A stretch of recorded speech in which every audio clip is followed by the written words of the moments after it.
Mira, esa parte que comentas es importante porque en el 2019, que fue un año bastante problemático, recordamos, bueno, casi la guerra contra Venezuela, el problema ese de la Amazonía. Meses antes del golpe en Bolivia, recordamos que estos grupos radicalosos de allí, de la frontera entre Brasil y Bolivia, estaban quemando parte de la selva.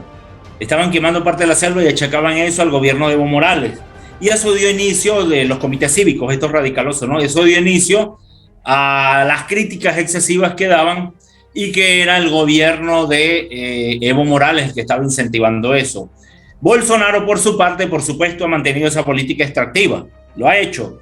Han reducido la cantidad de las selvas allí, no solamente en Brasil, sino en la Amazonía en total, la contaminación de los ríos, la crisis de la pandemia, que todos la vimos como Brasil sufrió más de 600.000 muertos. Entonces, a pesar de eso, los países, digamos, de tendencia conservadora en América Latina y en el mundo, mantienen una careta de discursiva de que protegen el medio ambiente, pero no es real. Y Macron lo dice, mira esta cosa, Macron tuvo fuertes críticas mientras estaban apoyando al autoproclamado venezolano, pero tuvieron críticas al problema de la Amazonía en Brasil en aquel momento, ¿no? Y ahora, atiborrado quizás, como él lo decía, por esos cambios que hay en América Latina, que son muy obvios, los cambios de gobierno, ganó Lula, ganó Petro, en Argentina ganó Alberto Fernández, sí, se mantiene Venezuela, el bolivarianismo, entonces eso ha hecho ver sí o sí a los europeos que apoyaban en aquellas cartas del 19 al autoproclamado una situación distinta, una correlación de fuerzas distinta, y han tenido que abocarse a esa lógica en este momento. No es que ellos quieran, ojo, no es que los franceses quieran, para nada. De hecho, hay memes donde aparece Macron dándole la mano al autoproclamado el Peter Pan venezolano, ¿no? Y ahora ayer, cómo cambia radicalmente de posición, ¿no? O sea, algo está pasando que necesitan. Yo creo que sí tiene que ver con eso, pero es más allá de eso, Stephanie. Sí tiene que ver con eso, obviamente, el contexto de la guerra, la situación problemática que tiene Europa con un invierno fuerte, eso que se ha dicho muchos analistas, pero también tiene que ver con esta visión del cambio latinoamericanista que hay en este momento en la región, ¿no? Y en la cual Macron lo pudo percibir. Al menos tuvo esa iniciativa, y si vemos con detalle ese video, él es el que busca al presidente Maduro, no es al revés, no es al revés. Como estaba escuchando anoche unos analistas de Miami, ¿no? Él es el que se acerca al presidente Maduro a hablar allí. Fue la iniciativa de Francia y que seguramente, bueno, se va a dar una reunión pronto allí sobre el tema del diálogo, ¿no? También va a estar Venezuela allí, va a estar quizás Colombia, entonces están pasando cosas importantes, ¿no? No solamente en América Latina, sino en el mundo. Y qué bueno que sea en Egipto, ¿no? Ese lugar ancestral donde descubrieron ya casi 100 años de las tumbas de Tutankamón. Vimos el presidente Maduro que estuvo allí, ¿no? Entonces eso es importante, nos parece, ¿no?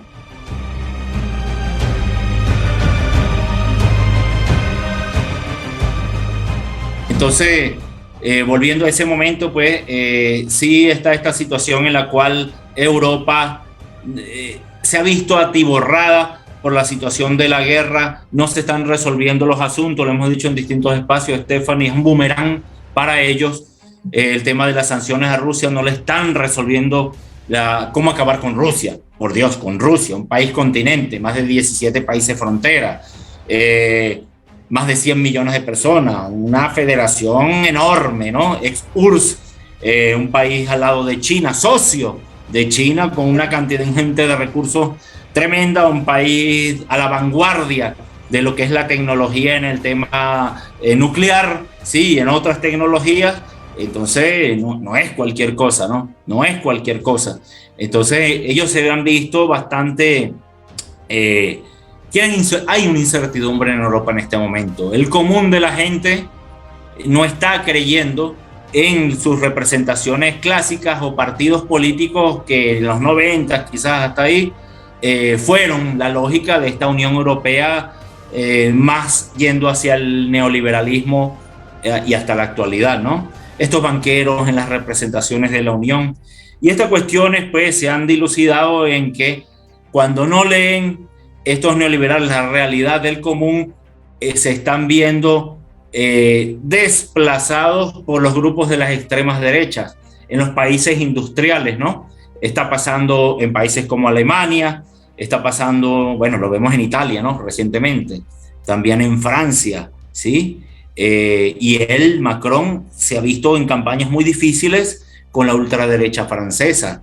Le Pen, lo que es el grupo más extremista que se asocia con el trumpismo internacional. Este señor que era, nosotros siempre hablamos de esto, los eslabones invisibles, ¿no? Lo que son las representaciones del marketing político, el asesor de campaña de Donald Trump, que seguro está tras bastidores en este momento, este señor Steve Bannon, que han financiado partidos de ultraderecha en Europa, pero también en América Latina. Bolsonaro está siendo financiado por ellos. Su hijo, Eduardo, es uno de los jefes de campaña, socio de este señor, y en los cuales hasta hoy eso se ha mantenido. Eso se ha mantenido. Entonces, ellos se están viendo bastante desplazados, están nerviosos, tienen incertidumbre, y en medio de la desesperación recurren a Venezuela. No tienen otra, y por eso vemos el Macron buscando al presidente Maduro desesperado. ¿Cómo sale vous, presidente? Entonces ahí, bueno, todo lo demás, ¿no? Todo lo demás, ¿sí?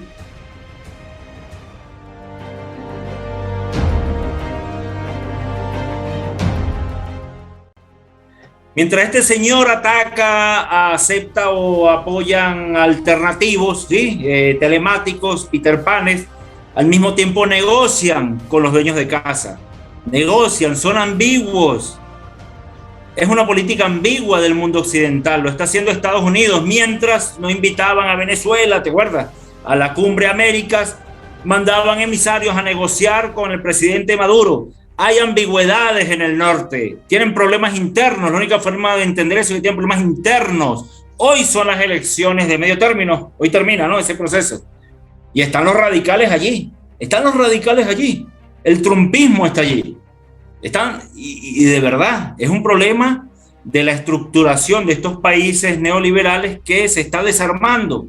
Es una crisis sistémica. Y esa crisis sistémica ellos se la endilgan a los competidores sistémicos. China, Rusia. No, la crisis es de ellos, es interna de ellos.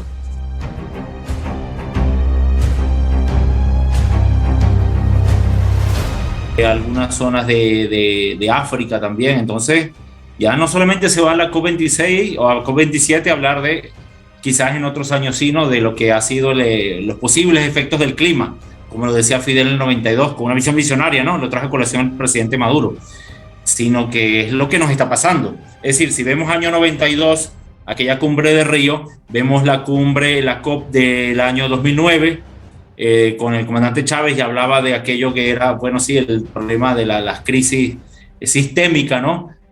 Chávez hablaba en aquel momento de cambiar el sistema más que el clima, ¿no? Y bueno, ahora la verdad es que esa realidad teórica de aquel momento, Stephanie, nos llegó.